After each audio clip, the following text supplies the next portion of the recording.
প্রিয় বন্ধুগণ, আপনারা দেখতে পাচ্ছেন একটা গাড়ি। এই গাড়িটা হলো আমার একটা ডাকাতি মামলার আলামত।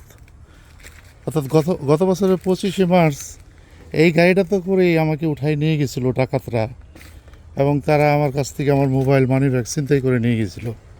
এই হোতাপাড়া থেকে উঠাই নিয়ে গেছিলো। আজকে অনেক দিন পরে দিক দিয়ে আমি যাচ্ছিলাম, গাড়িটা একটু দেখতে আসছি যে কী অবস্থায় আছে এখন। এটা যে যারা চোর, এরা এটা ড্যাশবোর্ড খুলে টুইলা নিয়ে গেছে, স্টিয়ারিং খুলে নিয়ে গেছে, সিটগুলারে শোয়াই থুইছে, গ্লাস ভেঙে ফেলছে।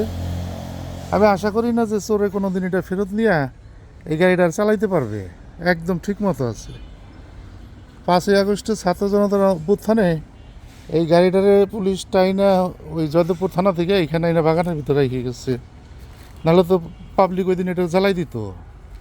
আপনারা দেখেন এই যে নাম্বার, ডাকাতি কাজে ব্যবহৃত গাড়ির নাম্বার প্লেট এরকম খোলা করে রাখে। আপনারা এটা খেয়াল করবেন, এই ধরনের কোনো গাড়ি দেখলে আপনারা আটকাই দিবেন। এরা সামনে পিছনে নাম্বার এবং গাড়ির গ্লাস থাকে কালো। এই গাড়ির গ্লাস কালো। এই গাড়িটার মধ্যেই আমাকে এই মাঝখানে, এই সিটের এই মাঝখানে বসাইছিল, দুই পাশে দুইজন বইসা আমাকে উঠাই নিয়ে গেছিলো। পরবর্তীতে এটা আমি খোঁজ খবর নিয়ে জানতে পারছি ওই শেরপুরের ধলা ইউনিয়ন পরিষদের চেয়ারম্যান জাকিরের গাড়ি এটা। ডাকাত সহ আমি গাড়ি সহ 2টা গাড়ি আমি আটকে পুলিশের মারফত এবং আমার কিছু কলিগ তাদেরকে সাথে নিয়ে ধরে নিয়ে এসেছিলাম গাড়িটা। এটা আজ পর্যন্ত থানায় আছে। এটা আমি জানি না এরপর কোনো দিন নিয়ে এটা চালাইতে পারবো কি না।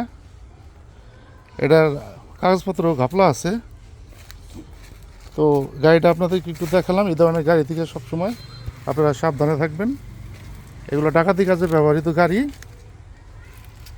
খুবই ভয়ঙ্কর, গ্লাস কালো থাকে। এই যে মামলা নম্বর PR 3425।